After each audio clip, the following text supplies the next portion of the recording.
Hey everyone, my name's Stefan, also known as Soynuts on DeviantArt.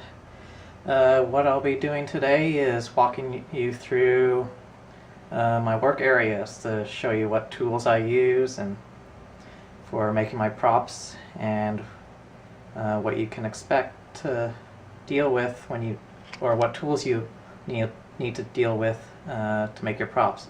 You of course don't need everything that I have, but they're definitely very helpful tools. Okay, so first off, my computer workstation. Everyone has a computer, all nice and dandy. The main tool I'll be showing you is Google Sketchup. This is where I design my 3D models of a prop that I'm going to be making. This is generally just a quick SketchUp of what I'm going to do. I don't spend a whole lot of time trying to get every single minute detail. That's just way too time consuming. This just gives me a good idea of the size and dimensions of what I'm working with. I also use GIMP to help me out. Mainly to help me with doing the templates and tracing stuff out. So if we walk on over here, now not everyone's going to have this kind of setup. What I use is my projector, which is quite convenient, with GIMP. So I just pull up a 2D image of a surface I need to work with, put up some either installation foam or poster board up here, tape it with masking tape, and start tracing it out. It's very quick and easy for me. But if you don't have that, you can very easily just use a printer and print out multiple pages of what you need and tape them all together, trace it out into the medium that you'll be using, be that cardboard, installation foam, foam board, what have you. This mess of a desk is basically just a throwing area of all my crap. I just have a few little things hidden way back here, some celluclay that I use for paper mache, some random glitter, it looks like. Yeah. Several foam brushes that I've not yet used. Craft foam, very useful for a lot of different things. Not going to get into the details of that, that's for another time. Nice easy fabric cutter for cutting through leather or other materials I need a nice straight line, such as fiberglass. This is very useful for cutting fiberglass cloth. E6000, I use that quite a lot. I mainly use it to glue on jewels and what have you. My little X-Acto knife. Sorry, this is all in the bag. Lots of paintbrushes. Some leather belts I picked up at the dollar store for making straps and whatnot. Velcro, paint. I do have a soldering iron, which I haven't really used much. I did need to use it for a ring that I needed to repair since I accidentally broke it in half. Painter's tape, the blue stuff. This is very useful for when you're wanting to paint details onto your object and you don't want to mess up the paint that's below it. It's much better to use this than masking tape, because if you use masking tape on something that you've already painted, that paint may come off. But I do use masking tape to help seal props that I'm about to coat with either resin or fiberglass. Something new that I just recently got and plan to experiment with. This is Smooth Cast 300. This is white liquid plastic, so I'll be using this in the future to help me with making duplicates of props that I plan to make with a silicone mold. Over here, this is one of my main work areas on my kitchen table. Cutting board, you really do need this if you want to not scratch up your desk below. If you don't care, well, you don't need it. Box cutter. Makes it easy to cut through insulation foam, as you can see here and here. So it helps with making some pretty clean cuts. Ruler, some dowel rods, PVC pipe for the prop that I'm making right now. Let's see what else. Oh yes, measuring tapes, very useful.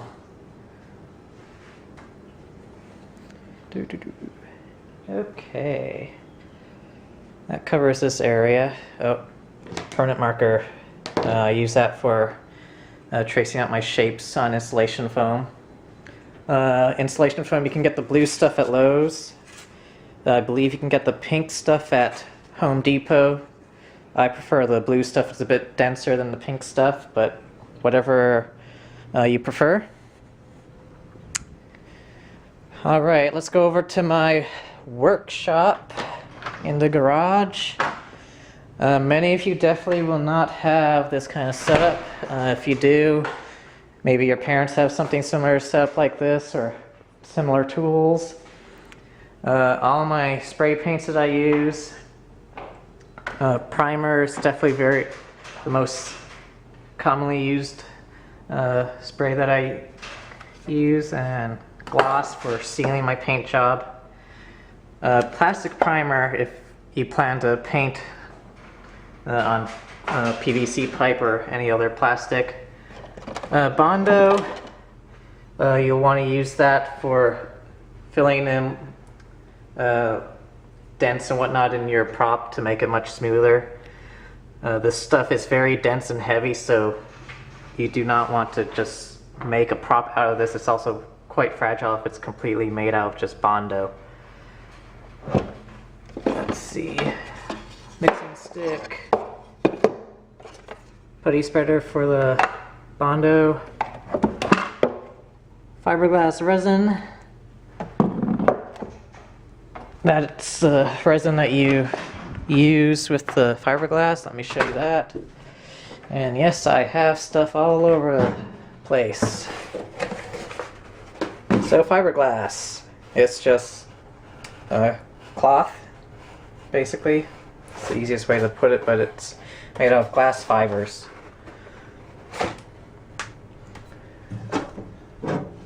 Acetone, useful for thinning out resin or paint. Let's see, some more new stuff that I got. So, Rebound 25. This is for making silicone molds. It's a brush-on silicone, so you can make 3D molds. Mold release, that just helps the thing that you're molding to come out of the silicone much easier. Scraps of insulation foam, tons of wood for woodworking stuff I'm working on. Lots of plywood and some MDF there. You're probably not going to use that unless you want your prop to be extremely heavy. I mainly work with insulation foam because it's very light, pretty durable. If it's not too thin. If it's thin like this piece here, it'll snap quite easily, but thicker pieces takes a lot more effort and it can bend quite a bit more. So that's my preferred material for when I'm working with props, especially for conventions where the props need to be lightweight and they generally do not allow you to make them out of plywood, which is pretty heavy and can hurt someone, whereas the insulation foam will not. Table saw, useful to have. I mainly use it for cutting wood, but you can also cut big sheets of insulation foam just for a nice straight cut. Brown paper, very useful for painting. This is clear liquid plastic resin. For some reason that stopped recording. Okay, continue. turning on. Dies for the jewels that I make, so if I don't put any dies, it's going to be a clear see-through plastic. Ear protection, very useful when you're working with loud tools. You may not really need that. Respirator, very recommended if you're working with the liquid plastic stuff for making jewels or spray painting. Coping saw, I haven't really used that too much, but it is pretty useful for cutting curves. Saw, hacksaw, just for simple cutting. Let's see. This is my mini lathe. More for woodworking, but you can put insulation foam here and help you round up some nice little objects. I haven't tried it with insulation foam yet, but I plan to. But if you are going to use like a light wood and you just need a simple little piece made, this makes it much easier, but it's not required at all. Bandsaw. Basically it's just a big band that goes around it, so it just circulates. It's one of the safer saws. You can cut curves quite easily. You can cut through insulation foam very quickly, very straight. It's not required either. Router, not required either. I mainly use it for a lot of woodworking, but it can be quite useful for the bigger projects, especially if you're making it out of completely out of wood. If you're using a softwood such as pine, which is usually what some cons do allow. Drillpress, very simple tool, just drills straight down. Haven't really used it for any of my props yet, again, more for woodworking. Simple table just for making it easier to cut on. And this is my little painting area. It's pretty dirty. I need to replace all the paper. And right here, hidden away, it's my hot wire cutter. I've used it to cut through insulation foam quite easily, but if you plan to do that, you will need the respirator mask because the fumes are very toxic. Scrollsaw. It's similar to the bandsaw, but much smaller. The blade is much finer. It's more for intricate work. It's for thin woods. It lets you cut curves and whatnot inside of a piece that you've cut. What other tools? Oh yes. Sandpaper all over the place. Orbital sander. Random orbit sander. This is probably my most recommended tool for prop working. Makes sanding down insulation foam, wood, what have you, very quickly, very easily. Instead of having a piece by hand and sanding away, that will take you hours. That really cuts down your work. Tons of chip brushes. This is more for the mold making I plan to do, since once you use those in the liquid plastic or silicone molds, they're pretty much done with. Let's see. Chisel set, this is more for the lathe. It's help you round out pieces of wood. Clamps, you can never have too many clamps. That just helps you hold down your workpiece. Forsner bits, these just, you can use it with a drill or with the Drillpress to make nice perfect circles in your work. Not required either. Let's see. An assortment of file rasps. Very useful for sanding down hard to reach places in your work, especially these tiny ones. Popsicle sticks, very useful for when you're mixing small amounts of liquid plastic resin. Eyedroppers, used for the resin as well. Let's see. Dremel. This is probably the next most useful tool that you'll probably want to have for prop making.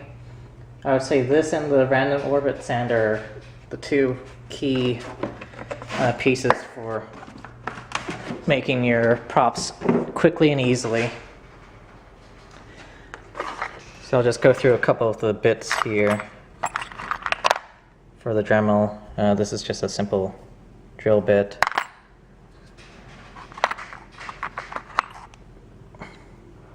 This bit is if you wanted some round edges all along. The tip here is to help guide it. So it would go along your piece like this and cut off the edges nice and round, if it would focus right there. Hard to see because those are tiny.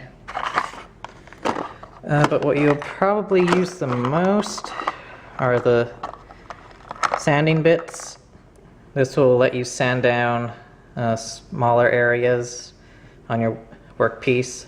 Wood or insulation foam will go quite quick. Insulation foam's not really too recommended with the Dremel because it spins so fast, the insulation foam is going to melt. I've not really used these yet, but threaded, what the heck are these called? Oh goodness. Anyways, these go into the workpiece and allows me to make pieces screw-onable. Threaded insert, that's what it's called. Drills useful. Socket wrenches you do not really need at all. That's for something else. Play-Doh. That's what I'm going to be using for helping with making the molds. Liquid nails. I would recommend this for gluing together insulation foam, just because it's much better at doing that than wood glue, which I've been using before. I completely forgot to mention that. Wood glue, very useful. I use a lot of it. It's very good for sealing your work if you plan to paint it, because it dries pretty quick, and it's sandable. So if you need to protect the piece and you're kind of short on time, you can just brush that on very easily. I also use wood filler to fill in any holes or dents that I have.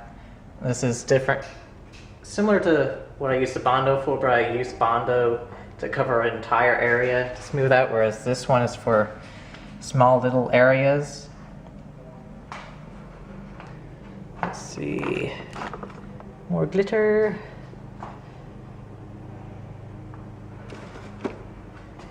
I think that should cut out. Paper towels, useful.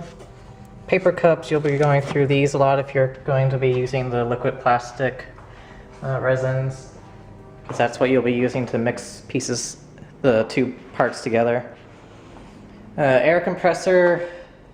If you have an airbrush already, you probably have that, so that's basically what I plan to use it for. Goggles. These are my goggles to protect my eyes from random bits flying all over the place. Square ruler, just to makes it easy to do perpendicular edges. Scissors. I think that covers a lot. Vacuum, I have a shop vac. Hammer, staple gun. Don't really use the staple gun.